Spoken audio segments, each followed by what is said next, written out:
Everyone will please take their seats.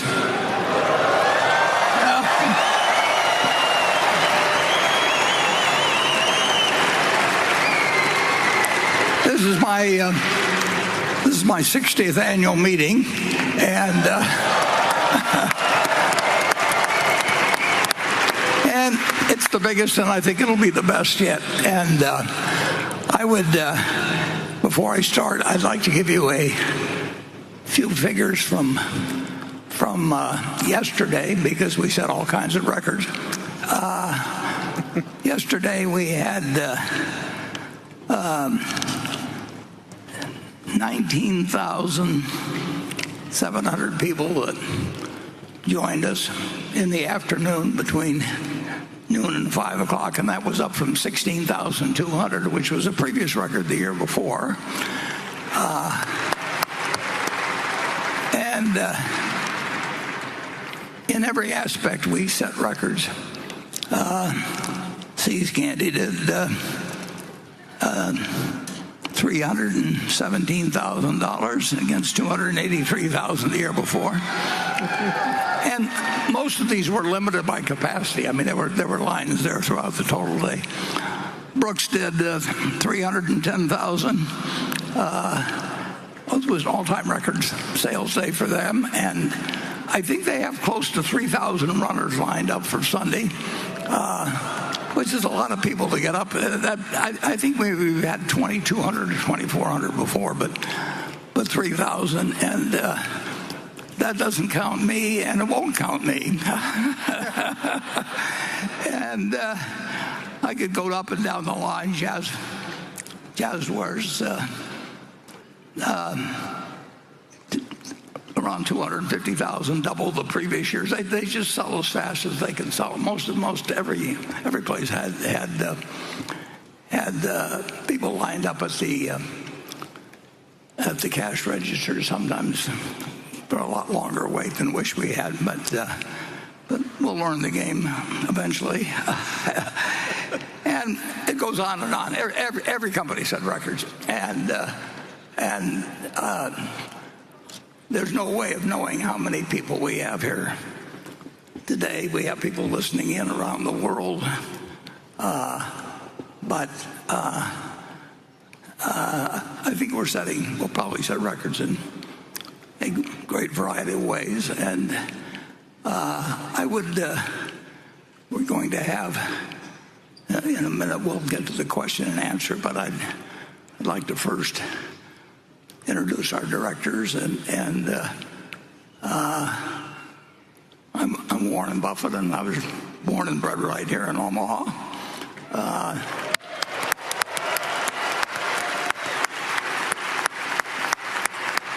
We have Greg Abel. He was born and bred in Canada. And we have Ajit Jain, who was born and bred in India. So we have a very diverse group. And in the audience, and I will introduce them alphabetically, and if they'll stand as I introduce them. And I know it'll be an effort, but withhold your applause till the end so that we can get through the list. But we'll start alphabetically with Howard Buffett. Howie, would you stand and withhold the applause? It'll go to his head. Susan Buffett. We have Steve Burke, Ken Chenault, Chris Davis, Sue Decker.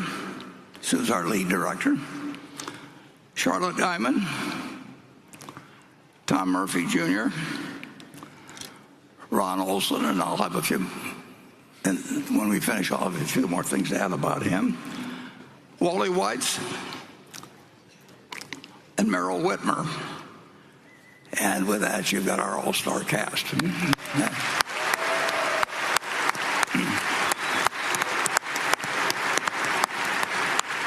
And Ron, if you don't mind standing, I would like to point out that Ron they finally got through an age director thing at Berkshire. I think we had 5 that were over 90 here not so long ago, but we put in the highest.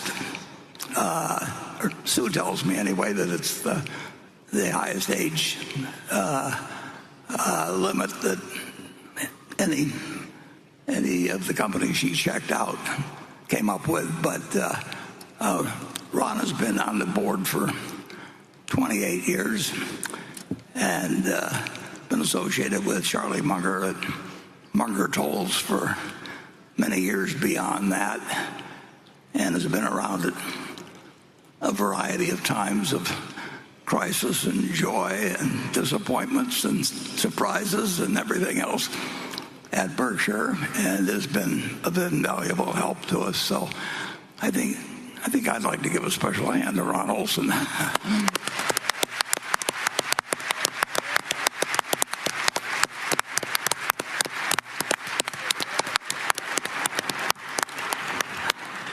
And I think I'll do something else that isn't done usually at annual meetings, but I haven't had a chance.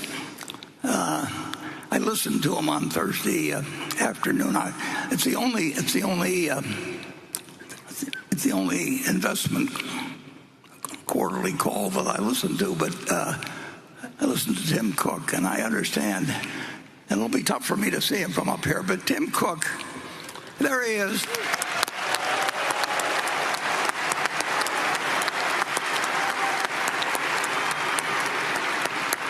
I'm somewhat embarrassed to say that Tim Cook has made the Berkshire a lot more money than I've ever made Berkshire Hathaway. So credit should be given to him for. I knew Steve Jobs briefly, and Steve, of course, did things that nobody else could have done in developing Apple. But Steve picked out Tim to succeed him, and he really made the right decision. Steve died young, as you know, and nobody but Steve could have created Apple, but nobody could. But Tim could have developed it like it has. So on behalf of all of Berkshire, thank you.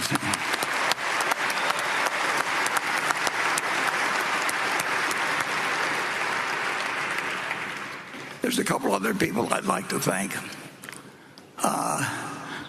I don't do any work in terms of the show or anything else around Berkshire, but what you see today is the product of a lot of people at Berkshire. They forget, they don't think of themselves as the one who's supposed to screw a light in and leave for somebody else, a specialist, to come along and do other things. The people of Berkshire put on this show every year, and our chief financial officer and just everybody pitches in. It's a remarkable organization that way, but it's led this year in the last few years by Melissa Shapiro, and she's made this whole thing work. Melissa.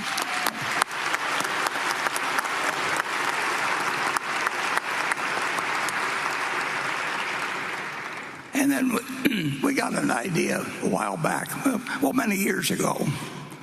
I'll take it all the way back. Maybe 65 years ago, I met Carrie Silva's grandfather and his wife.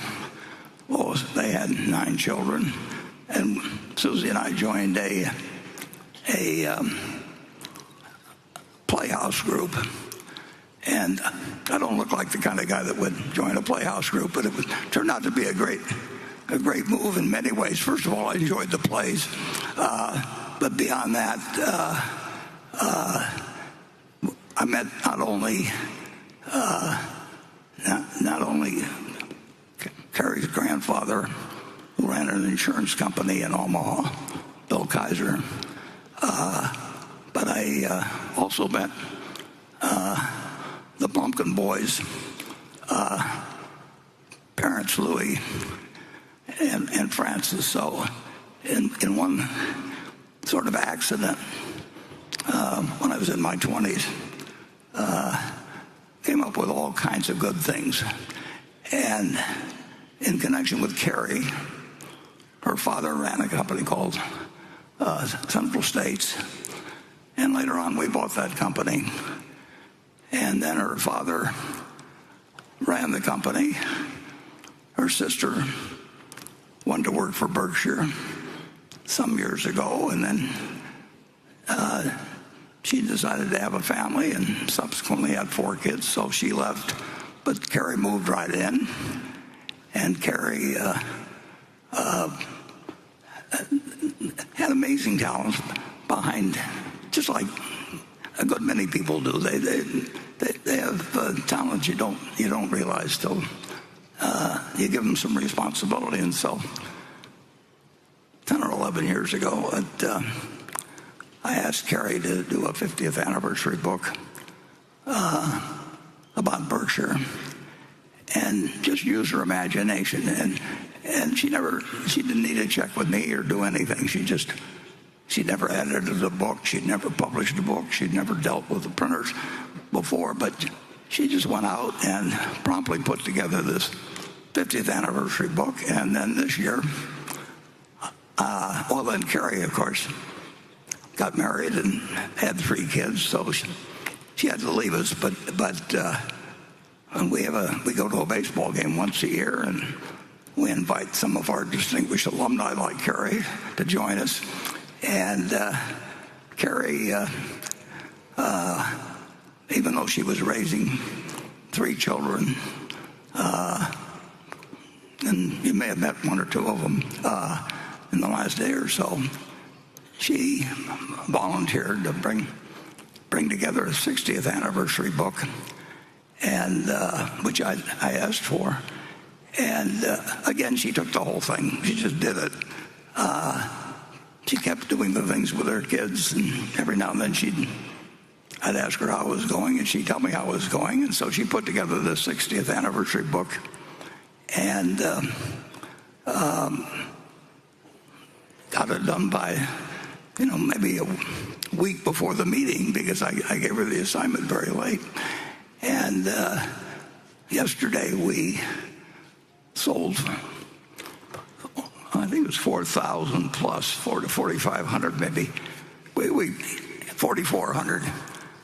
We printed 8,000. We intended to print 5,000, but so we sold 4,400 books yesterday, and we'll have roughly 3,600 left out there today. And it's kind of a whimsical but accurate, and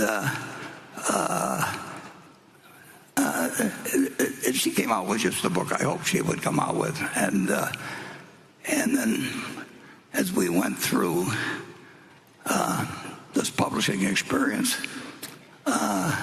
Carrie wouldn't take a dime, but I did get her to name her favorite charity, and the Stevens Center, which takes care of homeless people and does a great many other things. It's located about 5 or 6 miles from where we are here south. Has been doing a wonderful job. Her grandfather helped form it. Her husband's now joined the board, and we're selling 20 copies of, this is a commercial place, isn't it? We are selling 20 copies that we sold 10 prior to the meeting. That's all we let them sell. And we raised a few $100,000 doing that. I think we sold one for $100,000.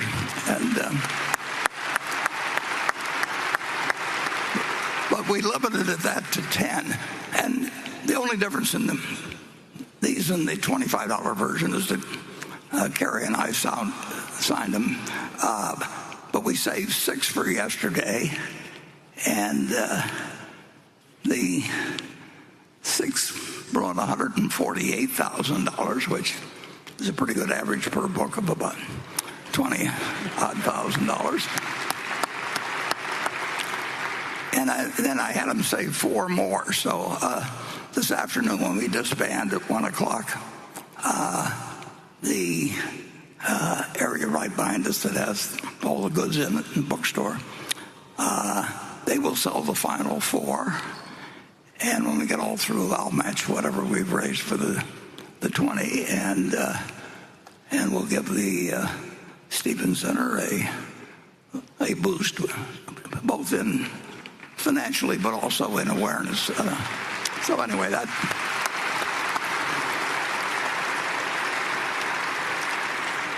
And when you look at that book, Carrie really did the whole thing. I mean, there's a lot of information in there, and she dug through it, and she came through a couple times maybe to check a fact or two. But she got material from the Munger family. She just did a wonderful job, and I couldn't get her to take a penny for it. So I'm going to ask her to do a lot of other things in the future. Okay.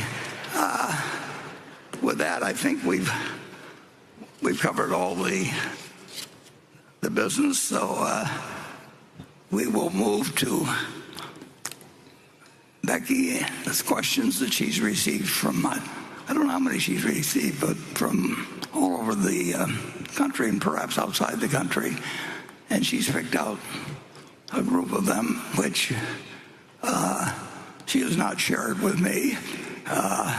And we will alternate questions between Becky and the audience, which we have by zones. And with that, I will turn things over to Becky for the first question.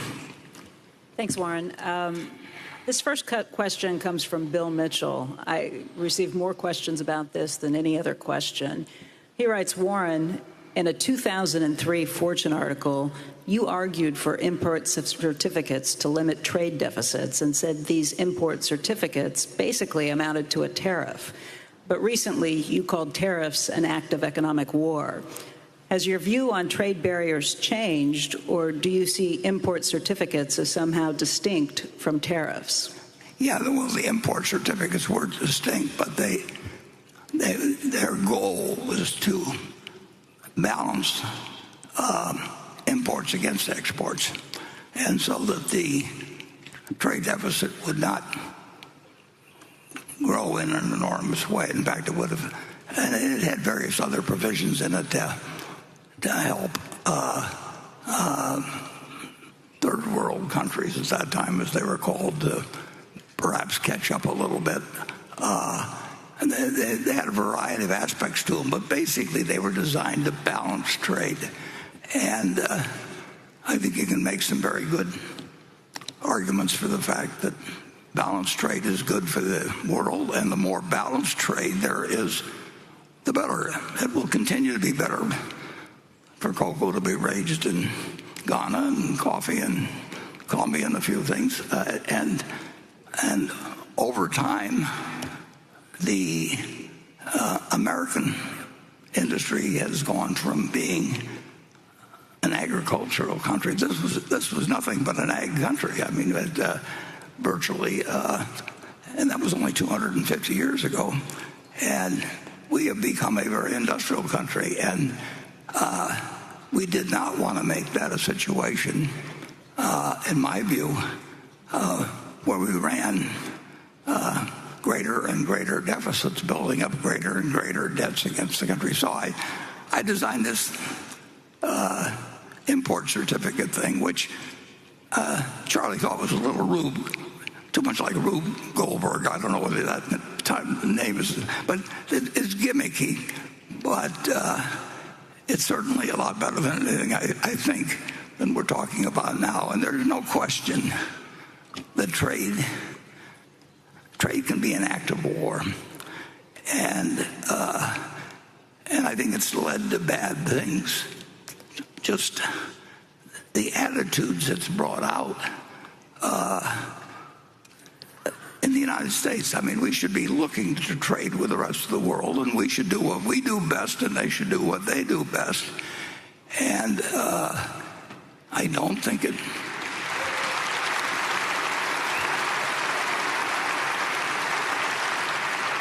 That's what we did originally. I mean, we were good at producing tobacco and cotton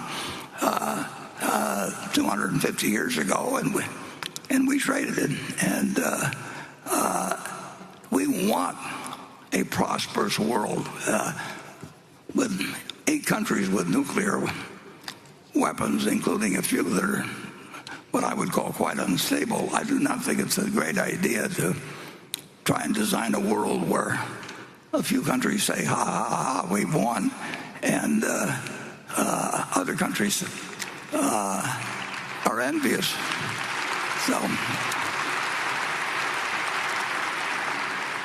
So my import certificate idea, which went no place, I think we've got extra copies, Rob. We've not a great demand for the copies. If anybody did, and if you'd like, and write the office, I think we could probably send you a copy of it. But the main thing to do is not use trade. Should not be a weapon. And the United States, we've won. I mean, we have become an incredibly important country, starting from nothing 250 years ago. There's nothing been anything like it. And it's a big mistake, in my view, when you have 7.5 billion people that don't like you very well, and you got 300 million that are crowing in some way about how well they've done. And I don't think it's right, and I don't think it's wise. I do think that the more prosperous the rest of the world becomes, it won't be at our expense. The more prosperous we'll become, and the safer we'll feel, and your children will feel someday. So that's...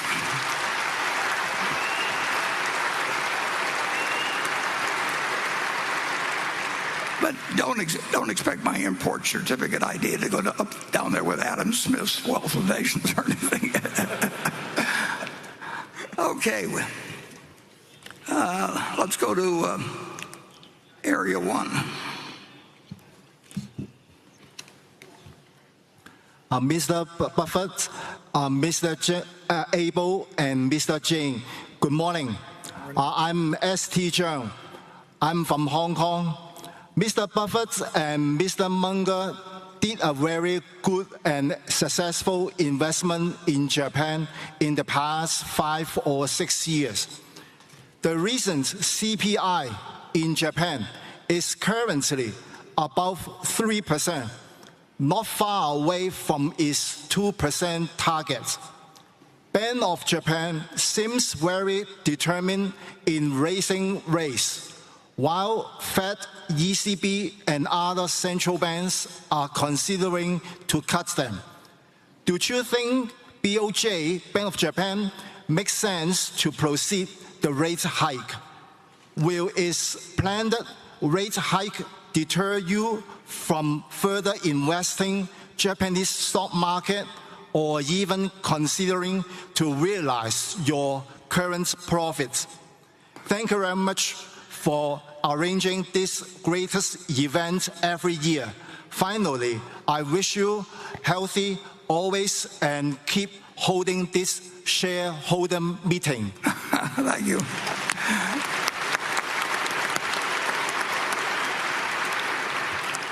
Well, I'm going to extend the same goodwill to Japan that you've just extended to me. I let the people of Japan determine their best course of action in terms of economics. It's an incredible story, and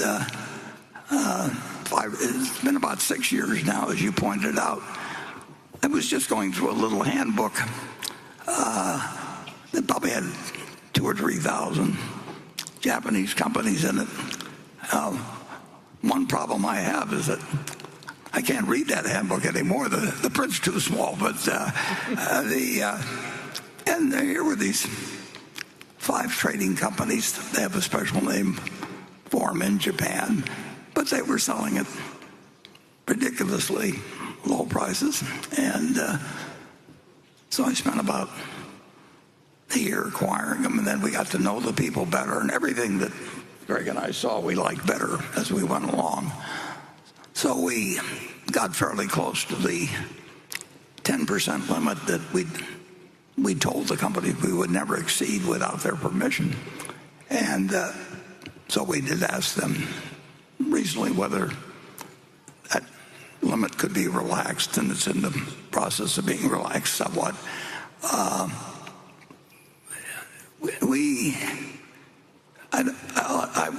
would say that I'll speak for Greg beyond me, that in the next 50 years, and I hope he's running things then, we won't give a thought to selling those. I mean, Japan's record has been extraordinary, actually, in terms of that. My guess is that Tim Cook would tell you that iPhone sales there are about as great as any country outside the United States. American Express would tell you that they sell their product very, very well in Japan. Coca-Cola, that we do business with, another big investment of ours, they do extraordinarily well in Japan. They have a number of habits in a civilization that operates differently than ours. Japan is by far the biggest. This is the container they've always preferred for soft drinks, and they have a whole different sort of distribution system there. But we have been treated extremely well by the 5 companies. They talk with Greg primarily. I went over there a year or 2 ago, but Greg's more cosmopolitan than I am, so he's which isn't saying much, actually. But very little. But he is. I don't know. How many times do you think you've met with representatives of one company to the other?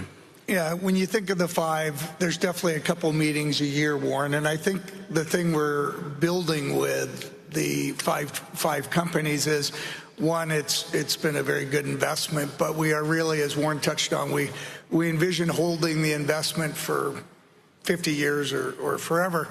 But I think we also are building relationships to do incremental things with each of those companies. And we really do hope to do big things with them globally. They bring different perspectives and different opportunities than we see, and that's why we're building that long-term relationship with them. It's super long-term, and they have they have different customs. They have different approaches to business. That's true around the world,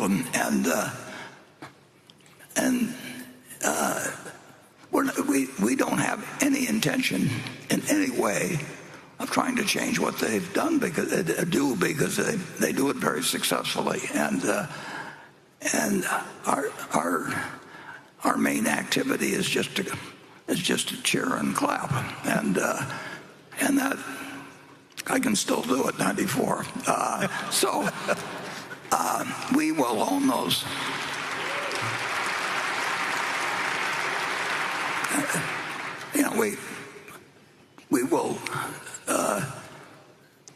We will not be selling any stock. I mean, that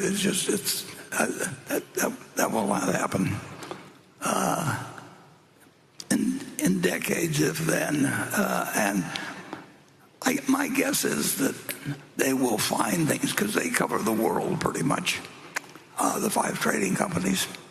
We will find things occasionally that may be very large for any individual company there.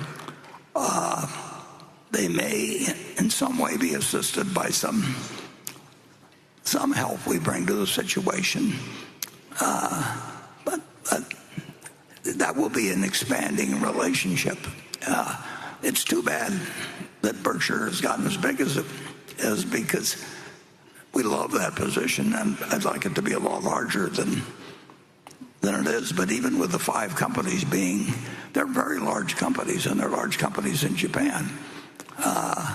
And we've got at market that in the range of $20 billion invested, but I'd rather have $100 billion than $20 billion, and that's the way I feel about it.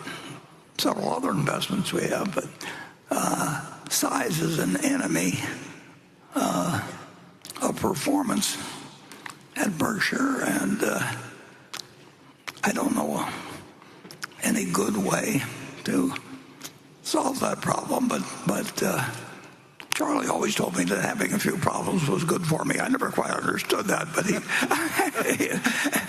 if you listen to him moralize, you would understand. And it's not an impossible problem at all. And the Japan investment has just been right up our alley. You want to add anything on that, Kurt? No, I think you've touched it, but as you said, it's right up our alley, and I absolutely agree, Warren. I do believe we'll see some very large opportunities long term. Sure. And that's just been a great plus of that relationship. Yeah, I would say they would like to present us with opportunities. We would like to receive them. We've got the money. We both get along very well with each other, and they have some different customs than we have. They drink the number one Coca-Cola product they drink over there is something called Georgia coffee. I haven't converted them to Cherry Coke, and they're not going to convert me to Georgia coffee. But it's a perfect relationship. I just wish we could get more like it. And I never dreamt of that when I picked up that little. It wasn't so little, it was about that thick, but sometimes 2 companies to a page and a couple thousand pages, I believe. But it's amazing what you can find when you just turn the page. We showed a movie last year that about turn every page, and I would say that turning every page is one important ingredient to bring to the investment field. And very few people do turn every page, and the ones who turn every page aren't going to tell you what they're finding. So you got to do a little of it yourself. Okay. Becky? This next question comes from Advait Prasad in New York.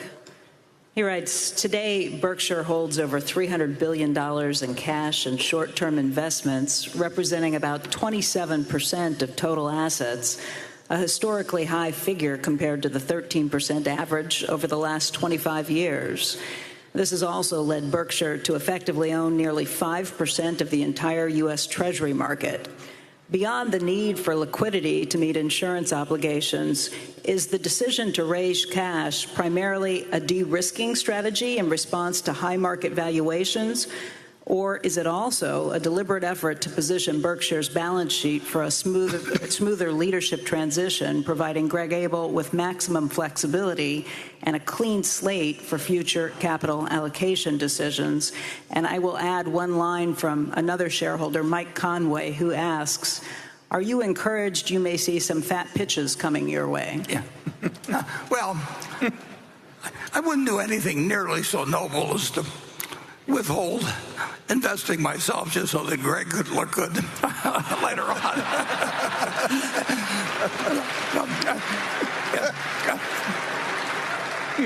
Now, if he gets any edge when I leave, I'll resent it. So the amount of cash we have is we would spend, well, we came pretty close to spending $10 billion not that long ago, for example. But we'd spend $100 billion. I mean, and those decisions are not tough to make. When something is offered that makes sense to us and that we understand and offers good value and where we don't worry about losing. And the one problem with the investment business is that things don't come along in an orderly fashion, and they never will. I mean, it isn't like every day. The long-term record is sensational, but that is not a product. And I've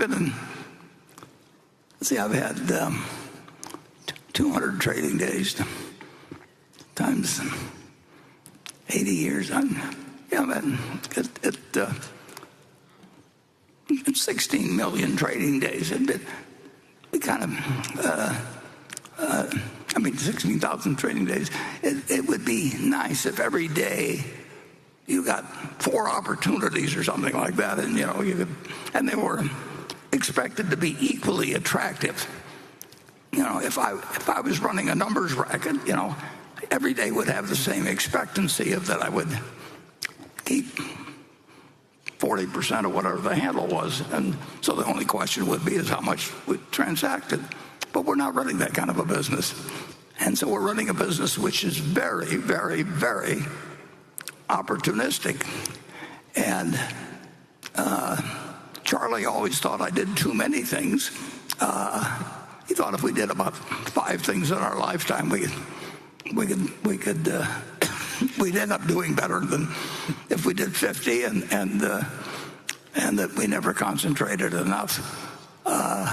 So that we would rather have, if we've got $335 billion now in treasuries, we would rather have conditions that are developed where we would have like $50 billion or something like that. But that just isn't the way the business works. And we have made a lot of money by not wanting to be fully invested at all times. And we don't think it's improper, actually, for people who are passive investors just to make a few simple investments and sit for their life. But we've made the decision to be in the business, so we think we can do a little better than that by behaving in a very irregular manner. But if you told me that I had to invest, let's say that we have a roughly $40 billion a year coming in, and we start with 335. If you told me I had to invest $50 billion every year till we got down to $50 billion, that would be the dumbest thing in the world to invest in that manner. Things get extraordinarily attractive very occasionally. The long-term trend is up. Nobody knows. And I certainly don't know. Greg doesn't know. Ajit doesn't know. Nobody knows what the market is going to do tomorrow, next week, next month, and nobody knows what business is going to do tomorrow, next week, or next month. But they spend all their time talking about it because it's easy to talk about, and but it has no value. I've never found anybody I want to listen to on the subject, and on the other hand, I've found that leafing through things like that big Japanese book that I can't read anymore, that's a treasure hunt. And every now and then you find something, and occasionally, very occasionally, but it'll happen again, that I don't know when. It could be next week, it could be 5 years off, but it won't be 50 years off. We will be bombarded with offerings that we'll be glad we have the cash for. And it'd be a lot more fun if it would happen tomorrow, but it's very unlikely to happen tomorrow. Very, very unlikely to happen tomorrow. But it's not unlikely to happen in 5 years, and then the probabilities get higher as you go along. it's kind of like death. I mean, if you're 10 years old, the chances that you're going to die the next day are low. If you get to be 115 or something like that, it's almost a cinch. Particularly if you're a male. I mean, all the records are held by females in terms of age. And I tried to get Charlie to have a sex change so he could test out whether.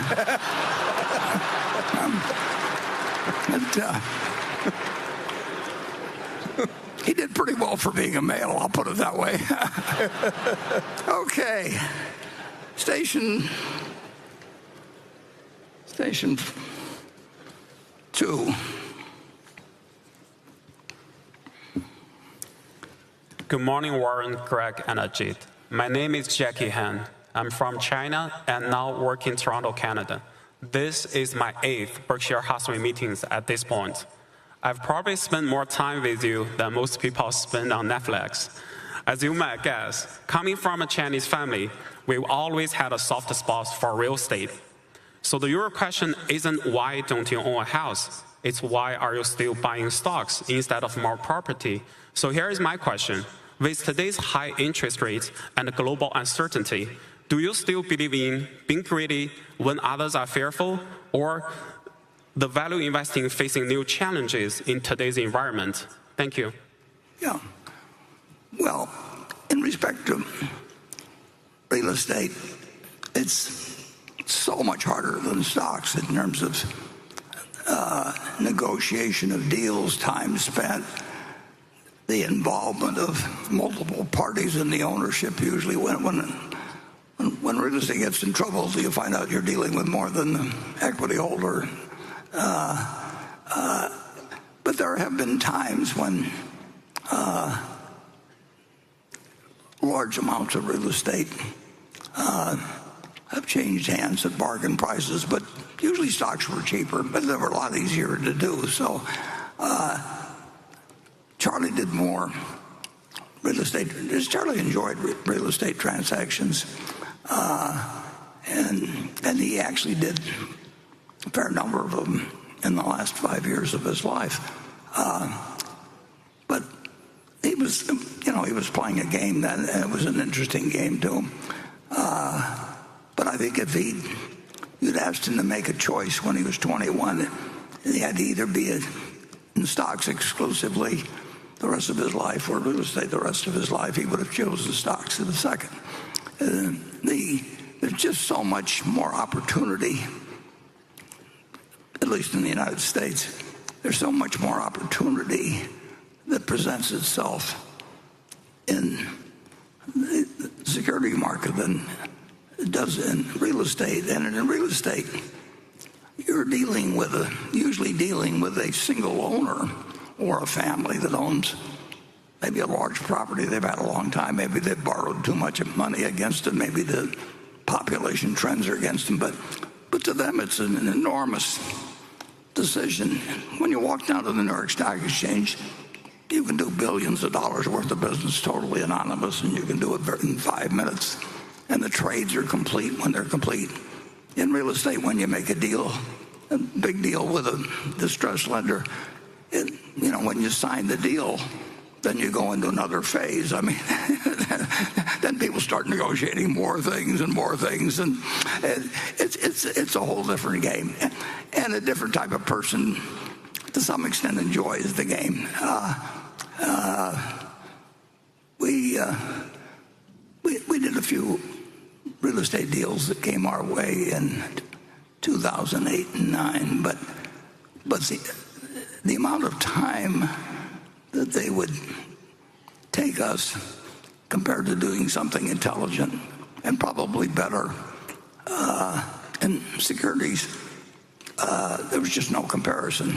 I mean, in a real estate deal, every sentence is as important as a person, and in stocks,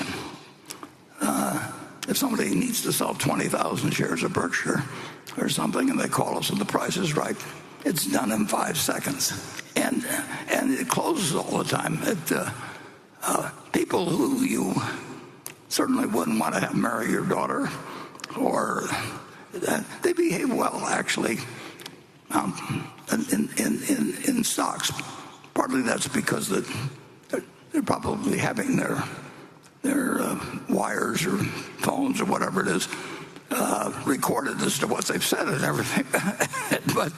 but the completion rate for working on anything in stocks is, assuming you've got a meeting of the minds on prices, essentially 100%. In real estate, it just begins when you agree on deals, and then they take forever. So for a guy 94, it's not the most interesting thing to get involved in something where the negotiations could take years.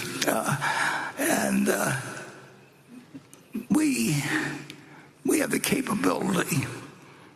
There have been some huge failures in fact, if you go all the way back to Zeckendorf in the 1960s, he was going to change the world, and Century City out in California is a product of his. And if you go to Eurus, if you go to he was sitting on top of the world with the Eurus buildings, and so people tend to get in trouble in that business. The banks usually don't want to recognize it, but that takes a long time to go through the bank processes. They just got through redoing the Musk loan that he did when he was buying it 3 years ago, the company that's now X. And, 3 years to work out a transaction that, where you've got parties on both sides that aren't ready to act. We find it much better when people are just ready to pick up the phone, and you can do hundreds of millions of dollars worth of business in a day. I've been spoiled, but I like being spoiled, so we'll keep it that way. Okay, Becky. This question comes from Sam England in San Francisco, and it's for Warren and Ajit. As AI systems become more capable and harder to interpret, how do you see that affecting the insurance industry's ability to assess, price, and transfer risk? Are there parallels to past disruptions Berkshire has navigated in underwriting or capital allocation? Okay, Becky, and Ajit's got about 100 points of IQ on me, and he's just going to be here this morning, so I'm going to let him answer the question first. Well, there is no question in my mind that AI is going to be a real game changer, and it's going to change the way we assess risk, we price risk, we sell the risk, and then the way we end up paying claims. Having said that, I certainly also feel that people end up spending enormous amount of money trying to chase the next new fashionable thing. We are not very good in terms of being the fastest or the first mover. Our approach is more to wait and see until the opportunity crystallizes and we have a better point of view in terms of risk of failure, upside, downside. So right now, the individual insurance operations do dabble in AI and try and figure out what is the best way to exploit it. But we have not yet made a conscious, big-time effort in terms of pouring a lot of money into this opportunity. And my guess is we will be in a state of readiness. And should that opportunity pop up, we'll be in a state where we'll jump in promptly. Yeah, and I would just add, I wouldn't trade everything that's developed in AI in the next 10 years for a G. So if you gave me a choice,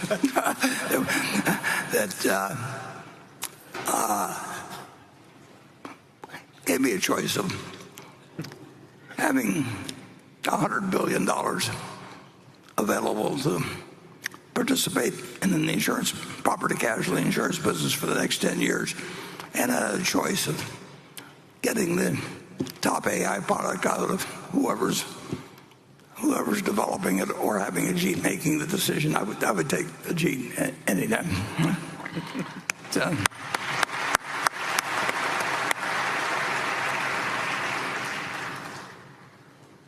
And I'm not kidding about that. Okay, station 3.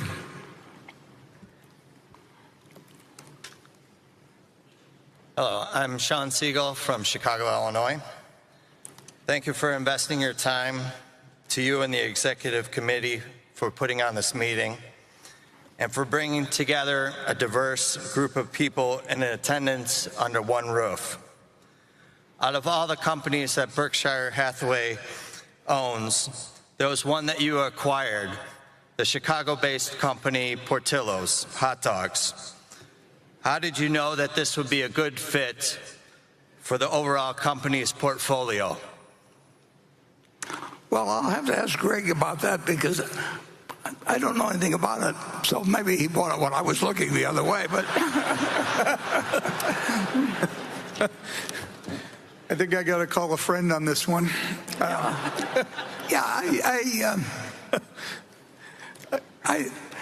We own a lot of companies, but I do like to think I know most of them. But it may be a subsidiary of a subsidiary in some way, but I really don't know a thing about it. I'm sorry to. Yeah. That may be a good thing. I do know something about hot dogs, though. So And we do have a lot of companies in Chicago, Warren, Yeah. through Marmon, and that's been a great opportunity where we've accumulated a variety of excellent companies under that portfolio. But as you noted, I don't believe Portillo's falls under that. No, I look at the financial statements of about perhaps 50 or 60 of our companies every month. But in the case of Marmon, for example, Marmon itself owns over 100 companies, and it was the creature of. It was created by Jay Pritzker and his brother Bob, and it was a remarkable company when we bought it. But it was highly diversified already, and then we've diversified it further. So it is something of a Berkshire within Berkshire, and we found that that's working very good as an arrangement. It was interesting. Jay Pritzker was a remarkable manager, and there's various branches of the Pritzker family. So it really goes back to A.N. Pritzker before Jay and so on. But in 1954. They changed the federal tax code very dramatically in the United States. It was quite a blow to me because I'd been at Columbia and I'd been reading a J.K. Lasser book about the tax code, and then they went and changed the whole damn thing. So it did. But 54 was a big change. Those years come every now and then, like 1986, and you may see a big one of these days. And there was a company called Rockwood Chocolates in Brooklyn, and they made Rockwood chocolate bits, which we used to sell at the Buffett grocery store, and people made chocolate chip cookies out of them and everything. And then it turned out that cocoa, which lately has had a big run too, cocoa was 5 cents a pound in 1941 when LIFO was first allowed for insurance for tax purposes, and the Rockwood Chocolate Company went into on the LIFO message, so they owned like 30 million pounds or thereabouts of cocoa, and then cocoa took a run in 1955, and I had just moved to New York. And there was a provision in the new tax code that if you were in 2 or more companies and you did certain things and you'd been in them for 5 years and you got out of one of them, that there would be no capital gains tax on LIFO inventory gains. And tax rates were around 48%, maybe 52%. And so there was this huge profit because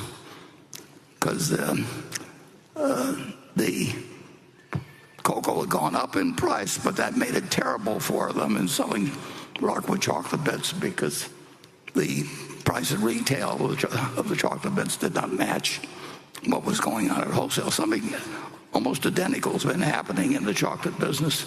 Recently, Hershey Chocolate just came out and said they're going to have a bad quarter, and we're paying $4.50 a pound for chocolate from cocoa because things are going on in West Africa that make cocoa prices go up dramatically. In any event, Jay Pritzker bought control of Rockwood, the chocolate company. And like I say, I was 24 or 5 years old, and they called a meeting to split off the two, one of the chocolate businesses in a way that would enable them to recognize the gain on these cocoa beans without paying roughly 50% federal taxes on the gain. So I went to the meeting, which was in Brooklyn, and nobody was there. This is in the turn every page category, except one guy. And I was 24 and he was 29, and it was Jay Pritzker. And nobody had showed up at the meeting, and it was kind of a crummy building they had, but they had a lot of cocoa there. And Jay just gave me a lecture, or a lesson really, I should say, on the tax code. And I mean, I could have gone to graduate school for years and never learned as much as he did. And then later, we actually bought the company, that Rockwood company, after he did some other things, became the basis for Marmon. And Marmon, among other things, developed the car that won the first Indianapolis Speedway race. And it invented the rear view mirror, which I'm not sure is a great advantage in economics or anything, but the guy that used to have on the Indianapolis 500, they had two people in the car. One guy was to look back and see what the other people were doing, and the other guy was to drive the car. And our guy got sick, and so they invented a rear view mirror. So if you want to look at the kind of, what's going on in the laboratories of Berkshire Hathaway, and we've got people working on things like the rear view mirror. Hey, Warren? Yep. I'm happy a friend did call. So that still works. Peter Eastwood, who runs one of our Berkshire subsidiaries and does a great job of running it, tracked down that Portello's is owned by a private equity firm called Berkshire Partners. So that was the basis of the question, but it's not associated with Berkshire. So we got to the bottom of that one. Yeah. Thank you, Peter.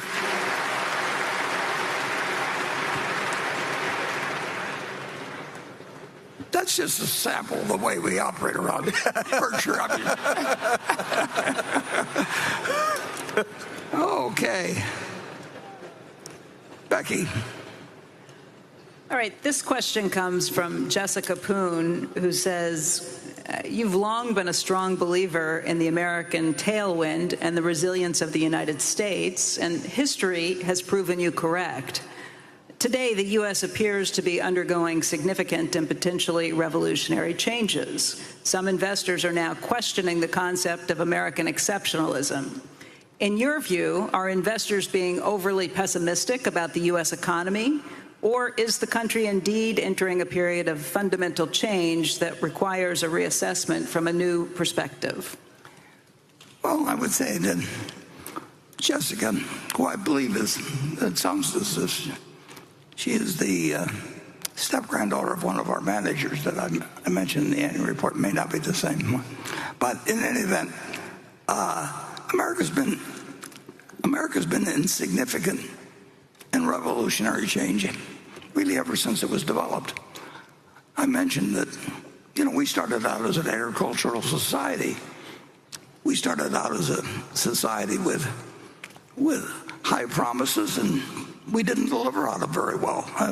We said all men were created equal, and then we wrote a constitution that said blacks get counted as 3/5, and in Article 2 you'll find male pronouns used 20 times and no female pronouns used. So, it took till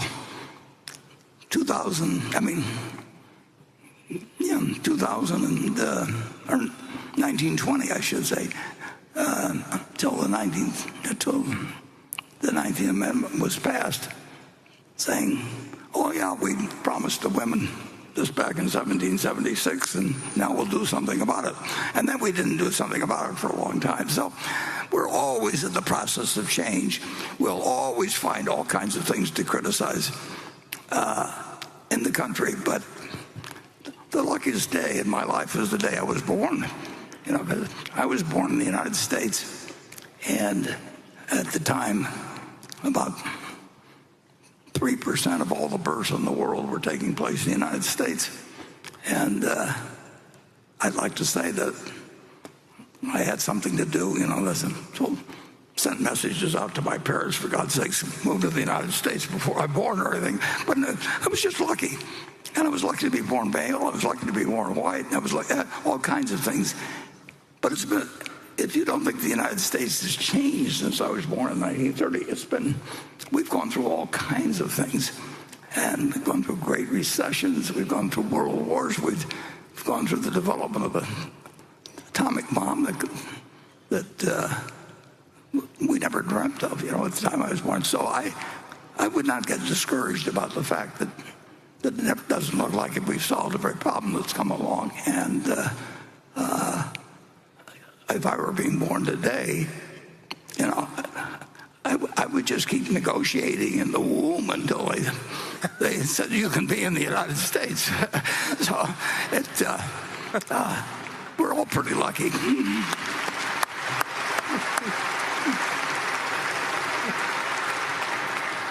Do you want to give any? We've got 2 non-United States guys here just to get the other side. So. Who now live in the U.S. Okay, station 4.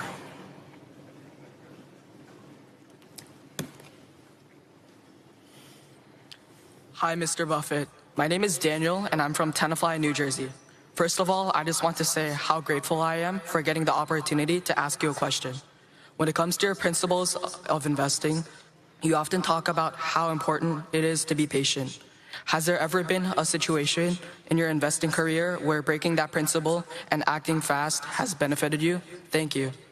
Well, that's a good question. And there are times when you have to act fast. In fact,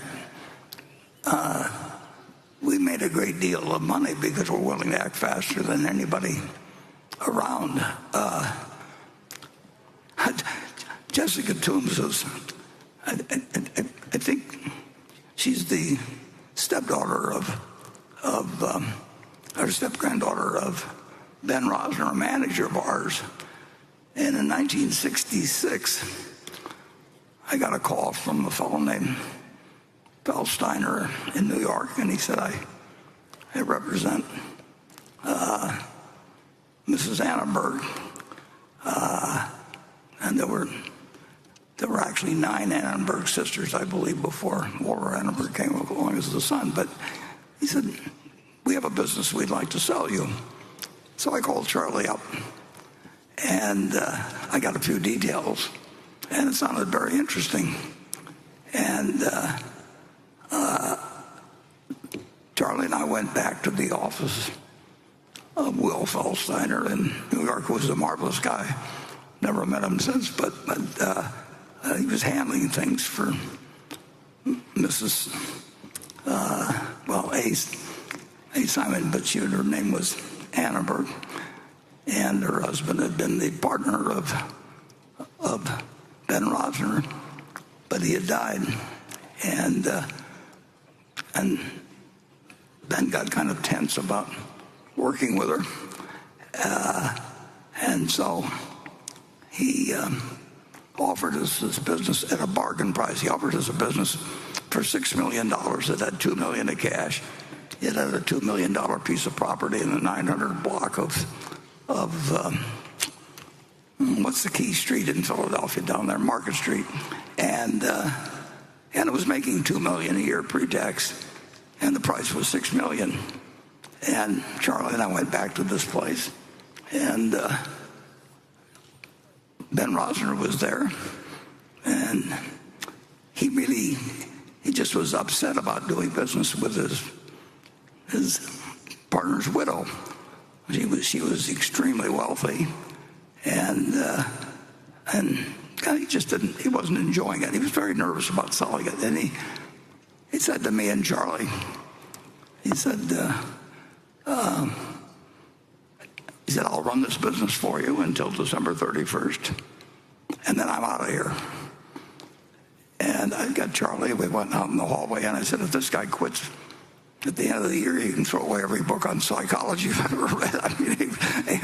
And so that began a wonderful, we bought the company and had a great relationship. And did I know that morning when I got a phone call from Will Feldsteiner that did his background about it?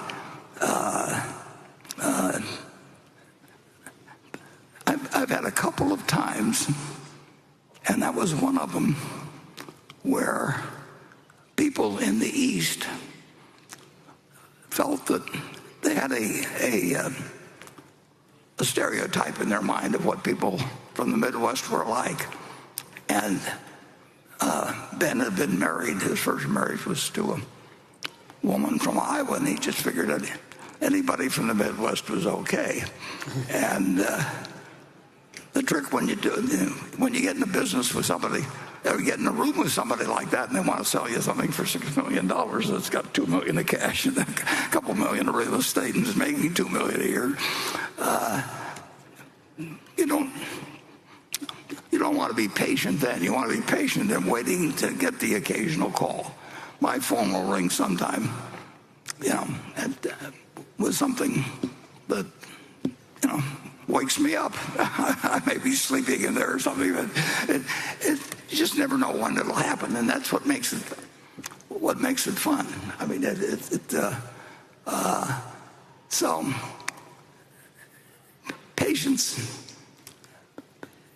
It's a combination of patience and a willingness to do something that afternoon if it comes to you. You don't want to be patient about acting on deals that make sense, and you don't want to be very patient with people that are talking to you about things that will never happen. So it's not a constant asset. It's not a constant liability to be patient. Greg, you.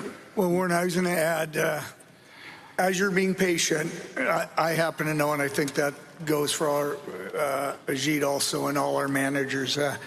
Very patient when we're looking at opportunities, and as you touched on, we want to act quickly. But while we're being patient, never underestimate the amount of reading and work that's being done to be prepared to act quickly.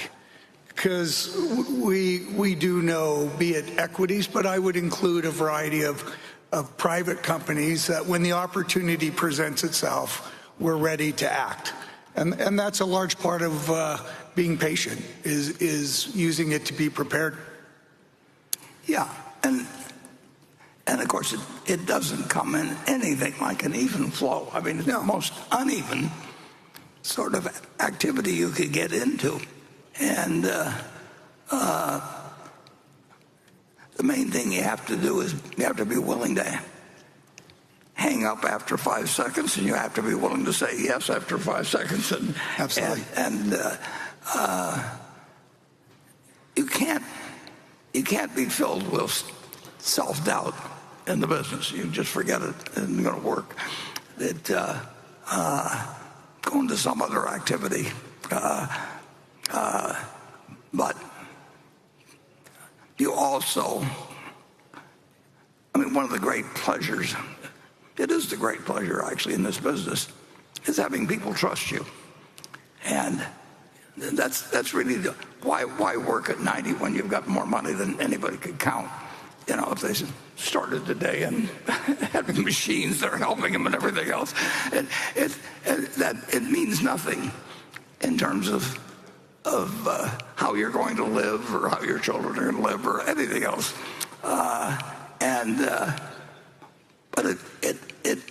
But both Charlie and I, we just enjoyed the fact that people trusted us, and they trusted us 60 years ago or 70 years ago in partnerships we had. And we never sought out professional investors to join our partnerships. Among all my partners, I never had a single institution. I never wanted an institution. I wanted people, and I didn't want people that were sitting around and having people present to them every 3 months and tell them what they wanted to hear and all that sort of thing. So, and that's what we got, and that's why we've got this group here today. So it's all worked out. But that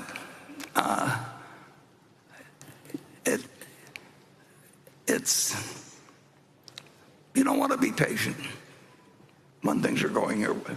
When the time comes to act, you want to get it done that day. Okay, Becky? This question is from Flavio Montenegro, a shareholder from Guatemala. A couple of years ago in this meeting, Mr. Jain outlined the significant challenges GEICO faced in modernizing and integrating its IT systems. It was also mentioned that competitors were ahead in their pricing strategies because of the use of telematics. Today, GEICO's turnaround is evident through strong pricing and operational improvements. Could you provide more details on the specific actions taken under Todd's leadership and how those changes will help sustain a long-term competitive advantage in the coming years? Yeah, Todd has done a great job for us in terms of turning around the operations.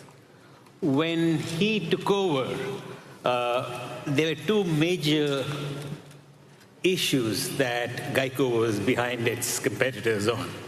Firstly, the term Warren used and we all have been using is matching rate to risk.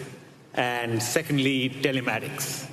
We were at the bottom of the list insofar as telematics are concerned about 5-6 years ago. Since then, we have made rapid strides, and telematics, which used to be a source of competitive disadvantage to us, is no longer so. And I would argue that our telematics at GEICO is about as good as anyone else's today. So that's been one huge catch-up. Secondly, in terms of matching rate to risk, there again, I think we have caught up with our competitors, and we are as good as anyone else in the field.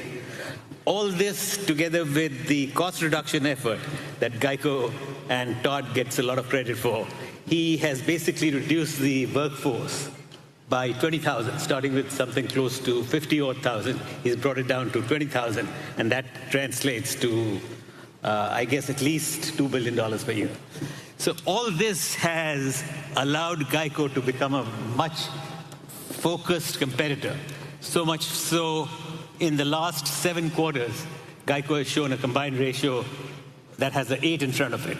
And I never thought I'd live to see the day when anyone could have a combined ratio at so low as it is right now. So I think GEICO has done a great job. Its 80 combined translates to the largest profit anyone is making on the underwriting side in the personal automobile business. So, we've achieved a lot. Todd has achieved a lot. But I do not want to be so arrogant as to say that mission accomplished. We've achieved a lot, but I still think we need to do a lot more in technology.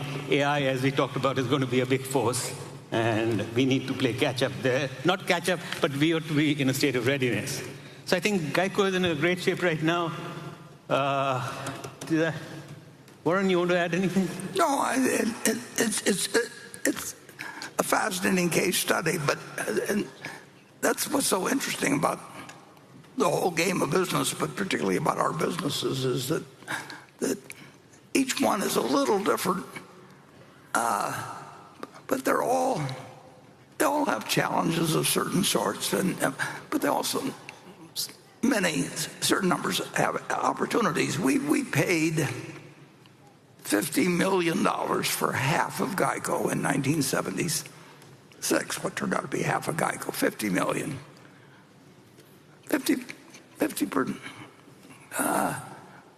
We now own 100%, but 50% of $2 billion that we earned in the first quarter is $1 billion, which on a $50 million investment is, 20 for 1 1/4. So that takes years to develop.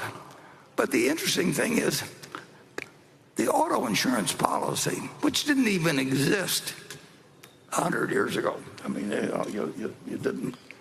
You just, well, I should say 120 years ago. But it's by far the largest item in the property casualty insurance business. It's huge. The only thing I'd like to add is, in addition to the underwriting profit, GEICO provides $29 billion of float. Oh, yeah, in addition, yeah. And that's not unimportant. When you paid $50 million to get the business, it's giving you $29 billion to work with for nothing. And on top of that, gives you $1 billion of profit in a quarter. The interesting thing about auto insurance is that the company was started in 1936. We're selling the same product as 1936. We're being more sophisticated about pricing it than we were then. Somebody just made the judgment, the fellow that came from USAA made the judgment that government employees, the name GEICO stands for Government Employees Insurance Company, that government employees were better drivers than average. And I don't think he was an actuary or anything else, but he just made an observation. And so he left USAA, which is still a very successful company, and he started GEICO for a few $100,000. And he made money the first year from underwriting. He made money the second year. This is not a public offering type thing.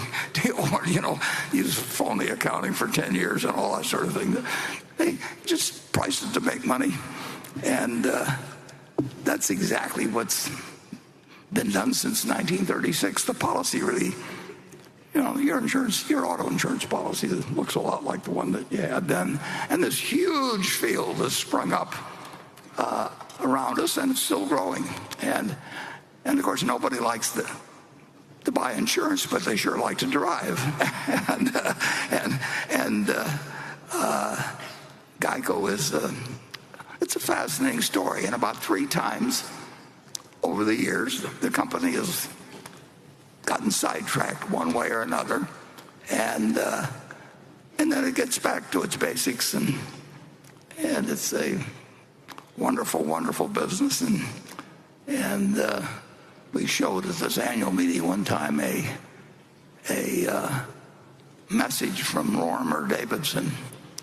And Lorimer Davidson in January of 1950 was the only person in the building that I'd gone down on a Saturday to visit, but it turned out they didn't work on Saturdays in Washington, and I pounded on the door till finally a janitor let me in. And I said to the janitor, "Is there anybody else I can talk to here except you?" And he didn't take it personally, and he said, "Well, there's one guy up on the 6th floor." And a fellow named Lorimer Davidson did wonderful things for me. You get a few breaks in life in terms of people you will meet who can just change your life dramatically. And if you need a handful of those, and when you get them, you treasure them. And we've had them on this board at Berkshire. If you take Tom Murphy and Sandy Gottesman and Walter Scott and Bill Scott, one thing we've done is we've held on to human assets. We've made lifelong assets out of people that are the right sort, and with incredible talent, but also just lots of fun to work with and always doing more than their share. And, if you get a chance to talk to Lorimer Davidson on a Saturday afternoon, you just listen carefully. And that comes in the category of turn every page. Some of them you want to turn pretty fast, but You just get lucky in life, and you want to take advantage of your luck. Okay, station 5. My name is Benjamin Graham Sanderson from Pasadena, California. Warren, thank you for all you've taught us over the years. Earlier you said nobody but Steve Jobs could have created Apple, but nobody but Tim Cook could have developed it like he has. Warren, nobody but you could have created Berkshire, and I presume you view Greg as an outlier among outliers, but he seems so normal. Sorry, Greg. That's a nice way of saying subnormal, actually, but I appreciate it. So I was hoping you could share what specifically about Greg makes him your preferred successor.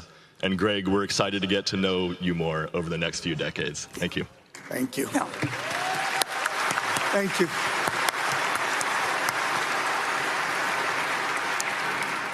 Well, you've hit on the most important question. And in terms of the business, we've got a wonderful group of businesses. We've got an ability to do things that nobody else can do, which is hard to get in a capitalistic system that's been developed as fully as the United States has been. I mean, imagine being able to create something that, in a very, very, very big playing field, you'd really be very, very hard to develop anything like it. I don't think you could develop the people around it, let alone the capital position, and the history and everything else.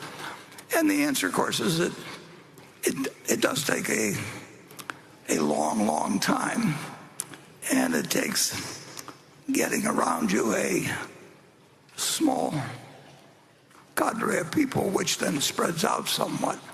But where you've got mutual trust, where people do more than their share. And I've been around a lot of businesses over the years, and by nature, I'm somewhat critical of everything. I mean, I'm looking for what's wrong in things, because that's part of investing is looking, what are you missing? But we have, we've got people that, if they're asked to put on a show like this, instead of doing whatever their regular job is, they participated. I went around the groups of people who were exhibiting yesterday for an hour and a half, and these are people that are thanking me, and totally enthused about coming and doing a lot of work for which they don't get paid anything extra. And I don't know anything about the arrangements the individual companies make, but they work hard and they enjoy their work. And you really want to work at something you enjoy. I've had 5 bosses in life, and I liked every one of them, and they were all interesting. I still decided that I'd rather work for myself than anybody else. But if you find people that are wonderful to work with, that's the place to go. And I've told my kids that, basically, that you don't get lucky like I did when I found at 7 or 8 years of age what really interested me. It could have taken a lot longer, but you want to find the song. Find the sound is. There's a movie called The Glenn Miller Story, and Glenn Miller went on from having a broken down band for 15 years to turning out the first.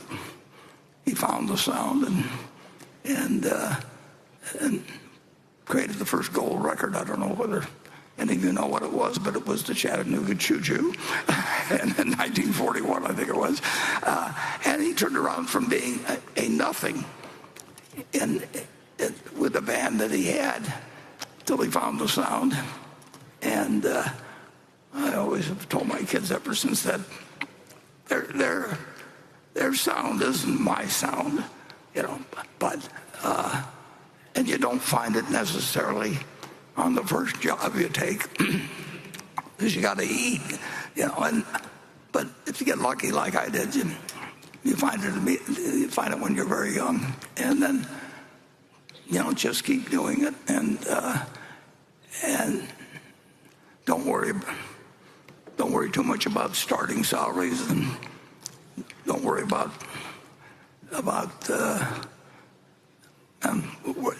be very careful who you work for, because you will take on the habits of the people around you. So there's certain jobs you shouldn't take,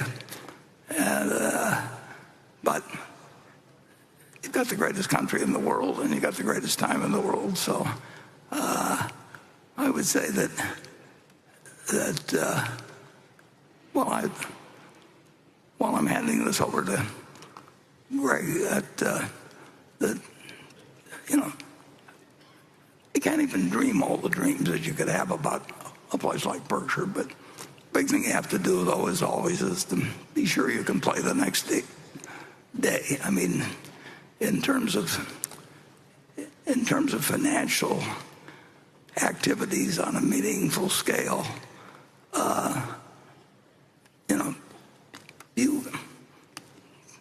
you don't want to go. There was a book about, what was the name of that book? You only have to get rich once. I mean, you don't want to do anything that risks what's been created. So if very stupid things are happening around you, you do not want to participate. If people are making more money because they're borrowing money, or they're participating in securities that are really pieces of junk, but they hope to find a bigger sucker later on.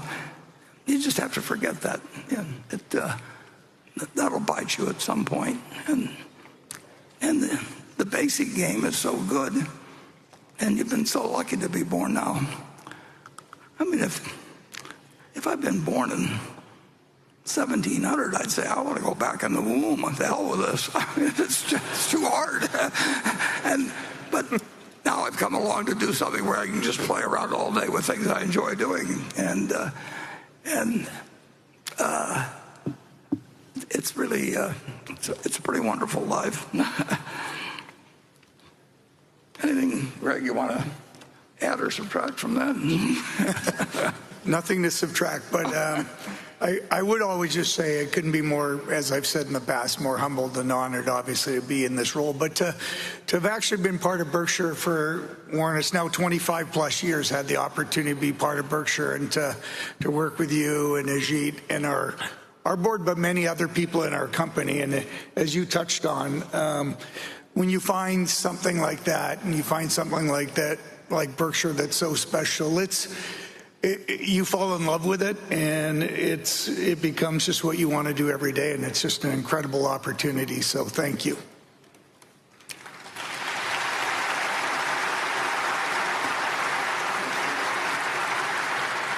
And to the gentleman who asked the question, if you don't find it immediately, don't starve to death or anything in the meantime.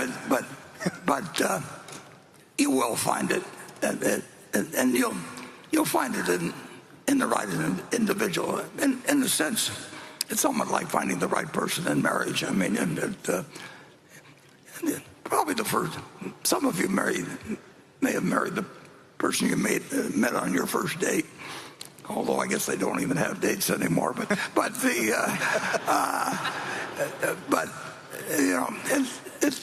sometimes it pays to wait too. Okay, Becky. This is a question from Mark Bonke and Helen Friedrichsen in Rapid City, South Dakota. As the U.S. dollar quickly loses value in relation to other foreign currencies in 2025, is Berkshire Hathaway taking steps to minimize this currency risk and its impact on quarterly and annual earnings? If so, please explain. And I'll just add from Mary Cheng, another shareholder, Berkshire currently borrows in Japanese yen to offset its currency risk and its Japanese stock investments. In the future, will you invest in foreign currency denominated assets unhedged? Yeah, well, we always have, pretty much. The Japanese situation is different because we we do intend to stay so long with that position, and the funding situation is so cheap that we essentially have attempted to some degree to match purchases against yen-denominated funding. But that's not a policy of ours. In fact, that's the first time we've done that, and we've owned lots of securities in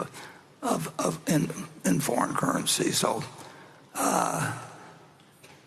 we do nothing in terms of the question about its impact on quarterly and annual earnings. We don't do anything based on its impact on quarterly and annual earnings. I mean, there's never been a board meeting I can remember or the conversation I had with Charlie where I say, if we do this, our annual earnings will be this, and therefore we ought to, whether it's accounting or whether anything, we just, the number will turn out to be what it'll be.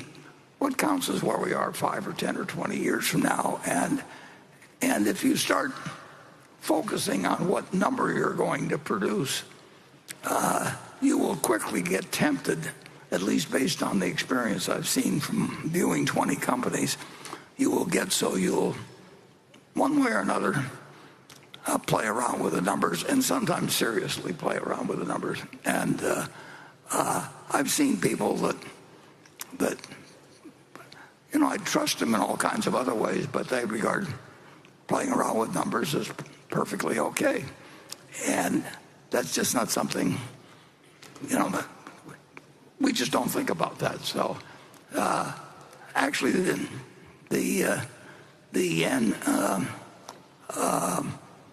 the relationship of the yen, behavior of the yen in the last quarter, resulted in certain gap charges, but it doesn't make any difference. It'll change next month or next year, and obviously we wouldn't want to be owning anything that we thought was in a currency that was really going to hell.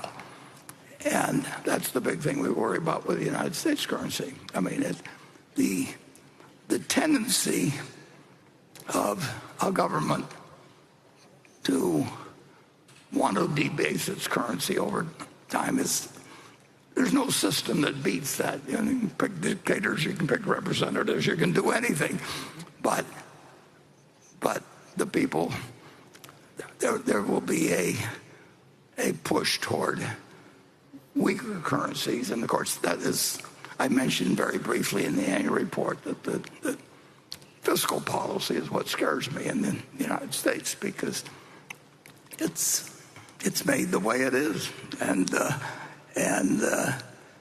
all the motivations are to doing a lot of things that can cause trouble with money. But that's not limited to the United States. It's all over the world, and some places it gets out of control regularly. As they know,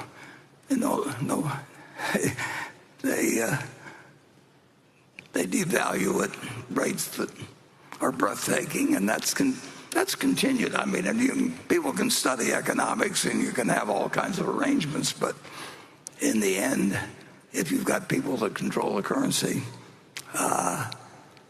you can issue paper money, and you will, or you can engage in clipping currencies like they used to do centuries ago. Or there will always be people.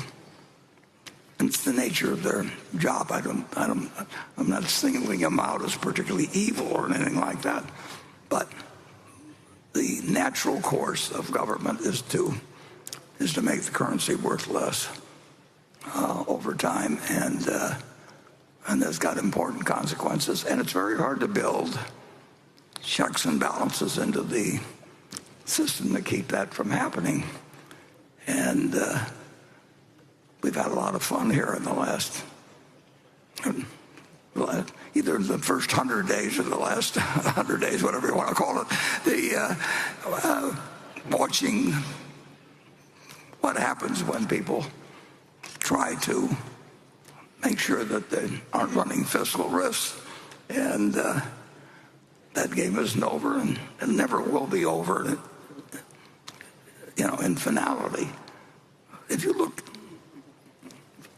up in search the great inflations of post-World War II, it's just a list that goes on forever, and the same names keep popping up and everything. So the value of currency is a scary thing. And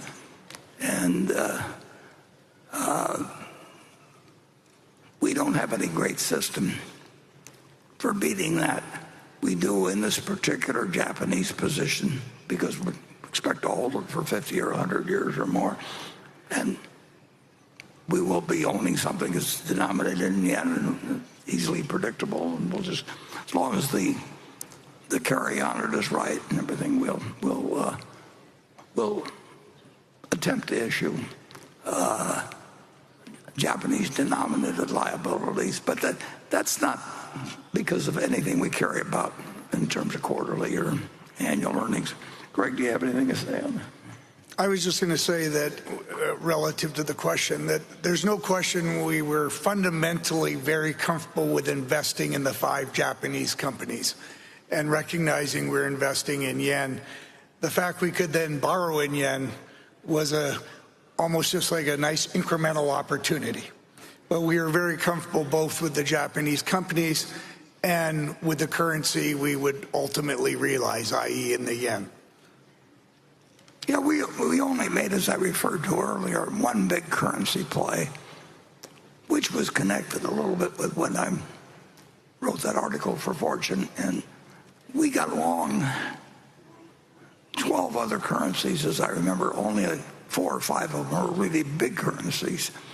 But when I say we got long it, that means we're short the dollar. And so we held that position for a couple of years, and we made several $1 billion on it, which was significant to us then. Still is. Charlie always felt that if you had to pick an area outside of stocks in which to invest, and he knew a lot about bonds, he knew a lot about real estate, he knew a lot about a lot of things, but he said he thought he could make a lot of money out of being in foreign currency. But we've done it once. It's not inconceivable we would do it again, but it's unlikely. But there could be things happen in the United States that would make us want to own a lot of other currencies. And I suppose if we made some very large investment, European country or there might be a situation where we would do a lot of financing in their currency, but it's not it was something that just was sort of obvious to do in the Japanese situation, where we had the ability to borrow yen at very, very low carrying cost, and we felt very good about the income we'd be receiving from these securities, and if the present condition, which it won't, I mean it never does, but prevail for decades and decades, we would probably keep doing the same sort of thing. But things change in the world too, so don't take that as a prediction. Okay, section 6.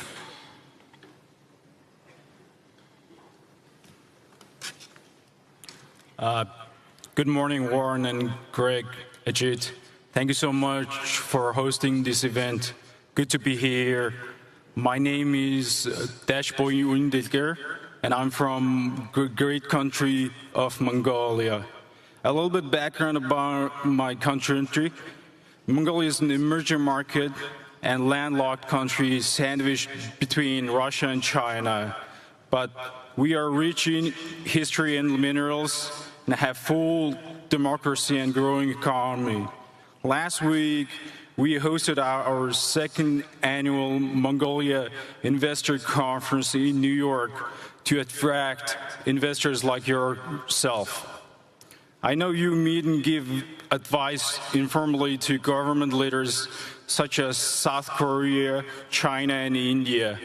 What advice would you give to government business leaders of emerging markets like Mongolia to attract institutional investors like yourself? It'd be great if you have long-term plans for exposure to emerging markets as a hedge or an opportunistic investment. Lastly, I welcome all of you to Mongolia, and my country folks would be very happy if you can make it to our economic forum this July. Well, thank you.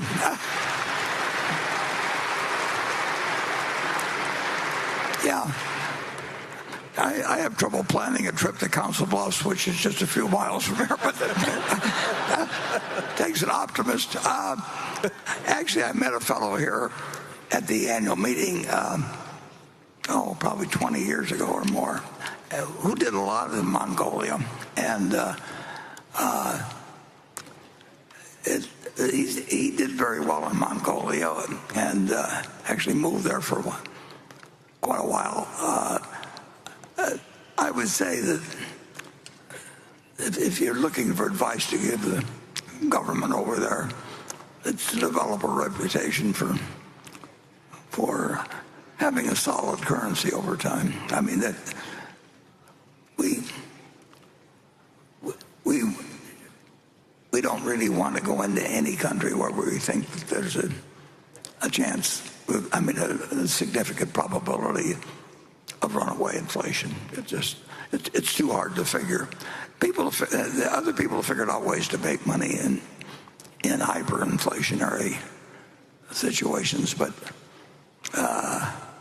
that's not our game, and I don't think I'd play it well.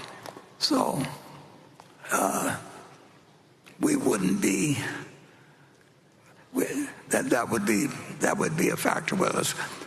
The chances are, and we won't find anything in Mongolia that fits our size requirements aside from that. But like I say, I think my friend that I met here 20 years ago has done very well in Mongolia. And if the country develops a reputation for being business friendly and currency conscious, I think that bodes very well for the residents of that country, particularly if it has some other natural assets that it can build around. I don't know that much about the minerals there or anything of the sort, but who would have bet on the United States in 1790? But we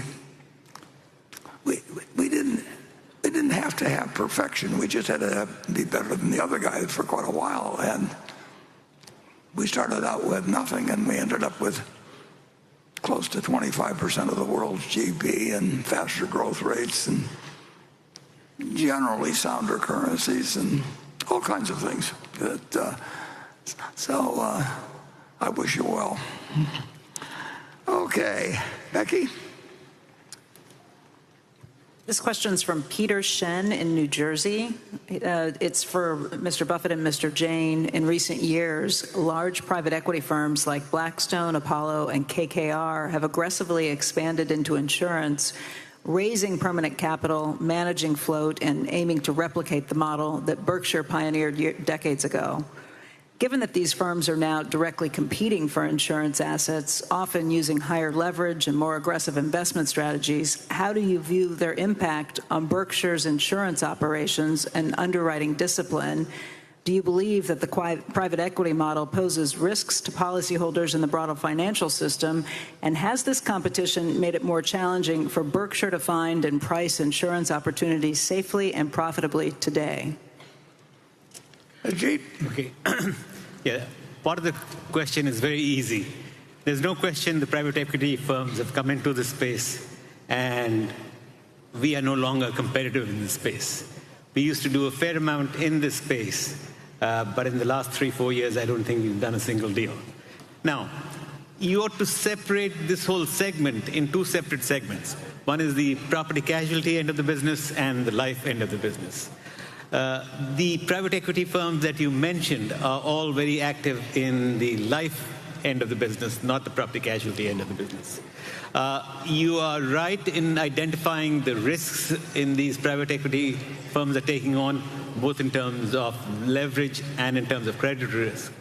And while the economy is doing great and credit spreads are low, the private equity firms who've taken the assets from very conservative investments, and I wouldn't say high octane, but they've certainly invested these assets in situations where they get a lot more return on the investment. And as I said, as long as the economy is good and credit spreads are low, they will make money. They'll make a lot of money because of leverage. However, there is always the danger that at some point the regulators might get cranky and say, you know, you're taking too much risk on behalf of your policyholders, and that could end in tears.